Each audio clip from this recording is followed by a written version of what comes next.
وہ نقطہ ہے وہ سمجھنے والا ہے کہ معجزات تو بہت سارے ظاہر ہوئے، لیکن ایک اصولی بات جو قرآن مجید اور پیغمبروں کی تاریخ پڑھنے سے سمجھ آتی ہے وہ یہ ہے کہ اگر کوئی قوم اجتماعی طور پر من حیث القوم اگر پیغمبر سے معجزے کا مطالبہ کرے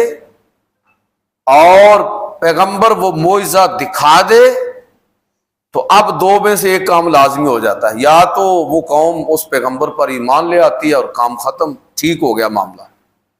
اور اگر وہ قوم اس پیغمبر کا